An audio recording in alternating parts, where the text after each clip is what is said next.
I've never much cared for doom and gloom rhetoric, and in reference to this whole climate change stuff and resource security stuff, I do come with a message of hope. I think that if we can sustain our fuel supply crucially, and if we can get over this idea that man is causing climate change, which I don't think we are, probably, I think it probably comes down to much more like astrophysical phenomena causing changes in our climate and so on and things like this.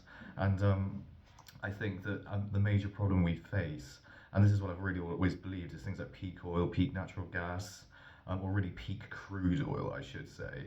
And the Just Stop Oil protesters, they should not really be protesting oil in general, so much as they should be protesting crude oil and our use of fossil fuels.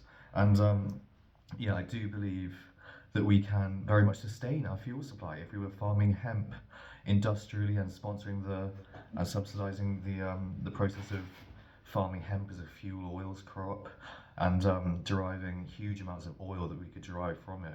I'm just thinking, of all the cornfields of the United States, if they were all growing every 4 years one crop of hemp in each of those huge cornfields, we'd have more oil than we know what to do with, and it would also be fixing nitrogen in the process, eliminating our need for natural gas fertilizers, which, with this climate change argument notwithstanding, may well lead us into a nuclear conflict of some description with, say, Russia. And so it's a very, very pressing issue even now. And the hopeful future I'd like to offer you is a future of the jet engine and rockets and the amazing things we could do with these technologies if we, got rid of this kind of no emissions rhetoric.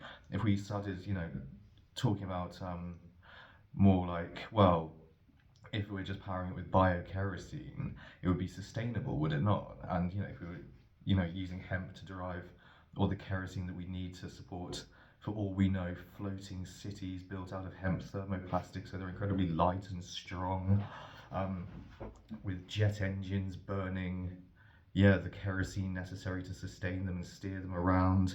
They could also be supported by dirigible structures, since we know that we can raise weather balloons to 150,000 feet carrying 3 kilograms.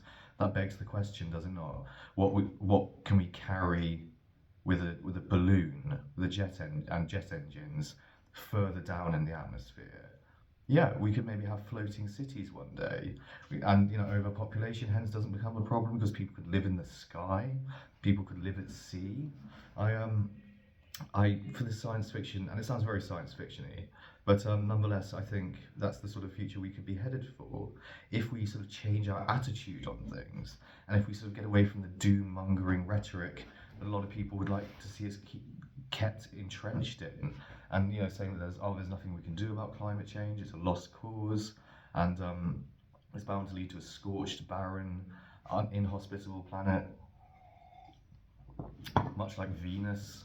And I don't think that's very likely at all. I think what we're going to more likely be able to do is, yes, construct megastructures out of plastic if we wanted to. If and when we finally get round to coordinating our efforts and getting big oil involved with coordinating our efforts in hemp agriculture, and planting these crops that could grow to the size of 3-story buildings if they're selectively bred correctly to produce humongous amounts of oil, huge amounts of fibre, huge amounts of natural plastics which biodegrade and don't cause pollution. And what the environmentalist movement, I think, is sadly lacking in the 21st century is any major focus on hemp and any major focus on real implementable changes to our agri-economic systems. And yeah, it's been poisoned and taken over by veganism and vegan activists, and who want to eliminate meat eating and the consumption of dairy produce from our diet internationally, like that was anything other than a movement that was doomed to failure. And luckily now it seems that people are turning away from veganism. The consumer something, the Centre for Consumer Studies or whatever it is in the United Kingdom, reported that there was a 16% drop in people purchasing vegan products at the beginning of last year, I think. And it's encouraging, really, that people are turning away from that diet and moving towards something that is more healthier, more healthier, that's healthier and more sustainable. And yeah, I mean, sustainable, implementable in the first instance, and possible to maintain, possible to sustain. And that does include things like, yes, livestock farming to a great extent. It does include things like biodynamic, regenerative, organic crop cultivation, and the more that we can move away from chemical fertilizers and pesticides in agriculture, that's the best alternative, I think. And I think, like it did in the 19th century and prior to then, going back to the Neolithic period and the emergence of agriculture in the West and around the world, I think hemp, i.e., cannabis, is going to be absolutely central to our futures, or it should be central to our futures. Because then we can gain all this plastic, all this fuel, all these textiles. Yes, medicine is an offshoot of it as well. We can get rid of paracetamol and ibuprofen and these minor painkillers that we don't really need, and move, yes, into more sustainable territory where we're not only fostering more sustainable civilizations, but more prosperous civilizations as well. And we can have rockets the size of the Empire State Building. We can have space elevator technology, very possibly. I think so long as we have, crucially, those very hard, very firm, very flexible, lightweight materials, which, with the addition of basalt in the compounds, the thermoplastic compounds are cryogenically very well behaved and coated with something if they need to be near a jet engine or a rocket engine like Kevlar, or maybe if we can manufacture some hemp equivalent of Kevlar. I'm pretty confident we probably could do something like that.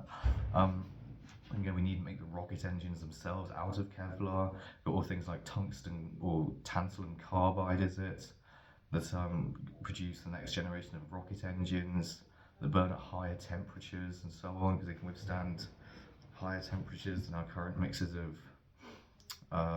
steel and nickel and carbon steel and all these sorts of things, which I think go into the manufacture of jet engines, rocket engines. But yeah, I mean, it was Musk's Starship also that clued me into this, and even though it hasn't slowed him down all that much, I still think Elon Musk would have benefited from that material science PhD that he dropped out of, and in California probably would have come across the idea of using hemp thermoplastics in his rockets, and instead of using the overweight, cumbersome steel that he's using, the tensile strength of which isn't all that great compared to thermoplastic, he could be building rockets which are 3 times larger out of thermoplastic instead of steel, and using that sort of thrust to weight ratio, could be getting those huge machines into space. And one day, I think that is what we're headed for. Cities in the sky.